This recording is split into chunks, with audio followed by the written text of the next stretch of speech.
bismillaahi raxmaani raxiim waxaan oo wanaagsan daawadayaal iyo dhegaystayaal ku soo dhowaada barnaamijka isha wararka ee ka baxa beledweyne city.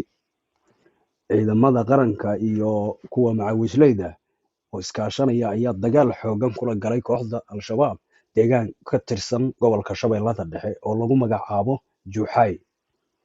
Dagaalkaas oo ahaa dagaalkii ebed ugu xoogganaa ee ka dhaca gobolka shabeellada dhexe ama lagu tirin karo dagaalkii khiyaamuhu oo ugu dhacay kooxda khawaariijta ee al-shabaab ayaa ka dhacay deegaano ka tirsan gobolka shabeellada dhexe. Dagaalkaas oo ahaa mid aad iyo aad u qaraar ayaa lagu laayay khawaariij aad iyo aad u fara badan. Ciidamada soo majeystayaasha ah ayaa la sheegay in ay dhegta dhiigga u dareen kooxda khawaariijta ee al-shabaab. Ciidamada macawisleyda oo kaashanaya ciidamada danab iyo ciidamada xoogga dalka Soomaaliyeed iyo sidoo kale ciidamada NISA oo sirdoon badan waxyaabo badan oo information la wadaaga ciidamada xoogga dalka Soomaaliyeed ayaa waxaa la sheegay in lagu dilay Yuusuf Maxamed Jingaab wasiir oo ninkaas oo mucjiso ku ahaa dadka gobolka shabeellada dhexe ayaa la sheegay halkaas in lagu dilay.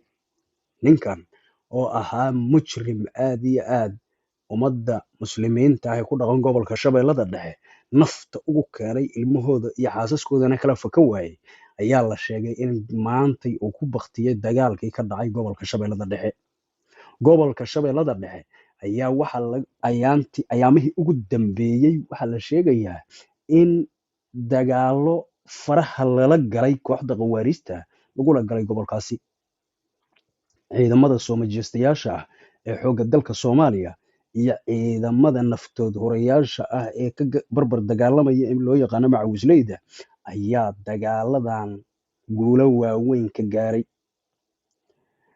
Ninkan lagu magacaabo Jingaab wasiir ayaa waxaa la sheegay inuu xaasaska raggu qabaan iyo caruuraha u jooga reeraha ee yaryarka ah ee 13 jirada ah xoog uga wada jiray reeraha. Ninka lagu magacaabo Jingaab wasiir ayaa ahaa tashkiiliyaha ugu daran ee gobolka shabeellada dhexe ugu qaabilsanaa kooxda khawaariijta ee al-shabaab. Ciidamada soo majeystayaasha ah ee macawisleyda iyo kuwa dowladda federaalka Soomaaliya ayaa la sheegay inay guulo waaweyn ka gaareen dagaalada ay kula jiraan gobolka shabeellada dhexe ayagoona kooxda shabaab ay u muuqdaan gabalkoodu inuu sii dhacayo. Sidoo kale ciidamada danab ayaa la sheegay in khasaare uu ka soo gaaray dagaalkii ka dhacay maantay deegaanka lagu magacaabo juuxay. Ciidamada sida gaarka u tababaran ee loo yaqaano danab ee dowladda federaalka Soomaaliya tababarka gaarkaana haysta ayaa la sheegay halkaa inuu khasaare ka soo gaaray iyadoo warar kala duwana ay ka soo baxayaan qaabka la rabay in loo qaarijiyo taliye Xasan Tuure ayaa ah sargaal aad iyo aad u firfircoon marka ay timaado la dagaalanka kooxda khawaariijta ee al-shabaab ayaa waxaa la sheegay taargetku inuu ahaa kooxda khawaariijtani ay u adeegsanayaan tabab kala duwan siday ninkaa uga takhalusi lahaayeen. taliye Xasan Tuure ayaa ciidamo la socday oo staafkiisa khaaska ahay ayaa qaar badan oo ku dhinteen sida la soo sheegayo. marar badan oo isku daynay inaan xiriir la samayno taliye Xasan Tuure ayaanay noo suuro gelin in aan qadka telefoonka ku helno, laakiin waxaan isku dayaynaa inaan faahfaahin buuxda ka keenno insha Allahu tacaala.